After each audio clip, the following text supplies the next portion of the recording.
Active news Lagacharla దాడి case cell phones లోని డేటాను రికవరీ చేసే పనిలో ఇప్పుడు పోలీసులు బిజీగా గడుపుతున్నారు.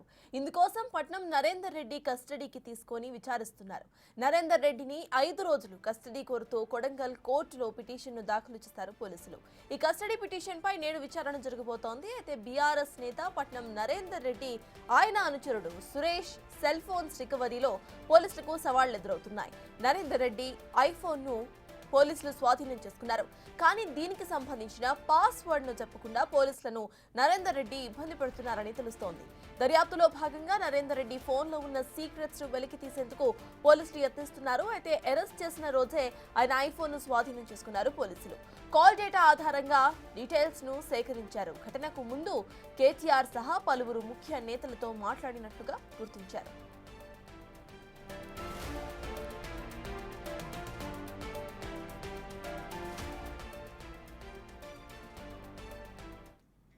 ఇప్పుడు లగచర్ల దాడి కేసులో సెల్ ఫోన్ డేటా రికవరీ కీలకంగా కనిపిస్తోంది. ఇదే అంశంపై పూర్తి డీటెయిల్స్ మా ఇన్పుట్ ఎడిటర్ పవన్ అందిస్తారు. పవన్, చెప్పండి, ఇటు సెల్ ఫోన్స్ స్వాధీనం చేసుకున్న పోలీసులు పాస్వర్డ్స్ మాత్రం నిందితులు ఇవ్వనట్టుగా తెలుస్తోంది. దీన్ని ఎలా చూడాలంటారు? అసలు అప్డేట్స్ ఏంటి?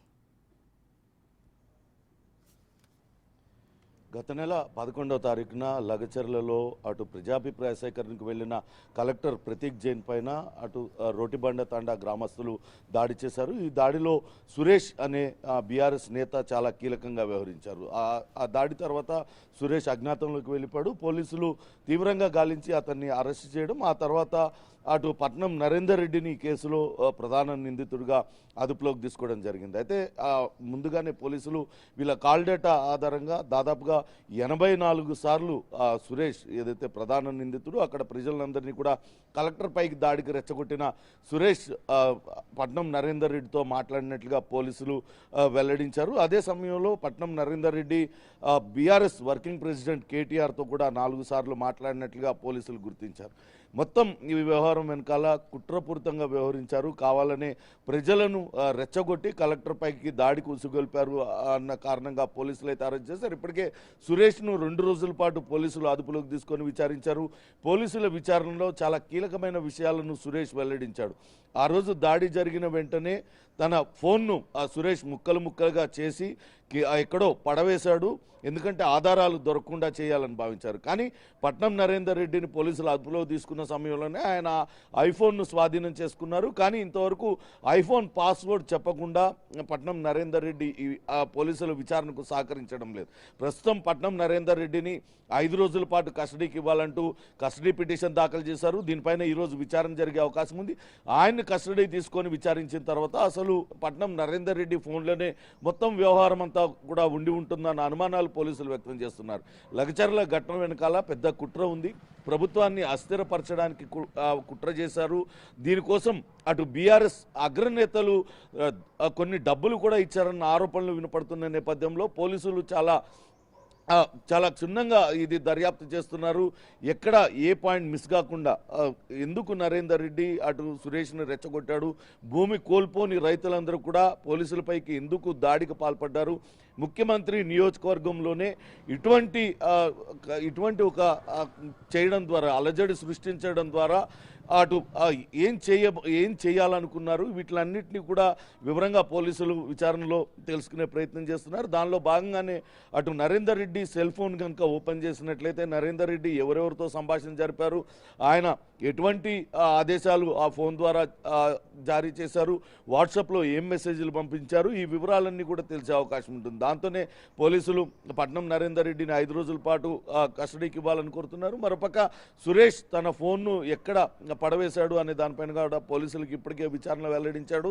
ఆ పడేసిన ముక్కలన్నింటినీ కూడా వాటిని ఫోన్ను విరిచేసి ఎటువంటి ఆధారాలు లభ్యం కాకుండా చేశారు. కాబట్టి అతనిపైన మరో కేసు కూడా నమోదుకు పోలీసులు ప్రయత్నిస్తున్నారు. సాక్ష్యాధారాలను ధ్వంసం చేయడం, నేరానికి పాల్పడిన తర్వాత ఆ సాక్ష్యాధారాలు ధ్వంసం చేసి పోలీసులకు దొరకకుండా తప్పించుకునే ప్రయత్నం చేశాడు. కాబట్టి సాక్ష్యాధారాలను ధ్వంసం చేశాడనే కారణంతో సురేష్ పైన మరో సెక్షన్ కూడా అదనంగా చేర్చే అవకాశం అయితే కనపడుతుంది. ప్రస్తుతం అయితే పట్నం నరేందర్ రెడ్డిని ఈరోజు కస్టడీ పిటిషన్లో వాదనలు కొనసాగుతాయి.